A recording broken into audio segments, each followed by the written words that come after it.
आप बताएं, आपको अपने ट्रैक कैसा लगा आपको? It was wonderful.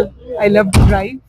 It is adventurous, and I'm not sure about the height, but it must be around 14-15,000 feet high. Yeah. And it was very scenic. बहुत खूबसूरत था, बहुत दिलकश था, और राइड बहुत कमाल थी. सही. लोग बहुत अच्छे हैं यहाँ के. बहुत शुक्रिया. को मैं थोड़ा सा नज़ारा दिखाऊं, अगर आप देखें तो बहुत ही ज़्यादा शानदार नज़ारे हैं. सुहाना मौसम है, हर तरफ हरियाली है, और जितने भी सयाह यहाँ आते हैं तो वो खूब इंजॉय करते हैं.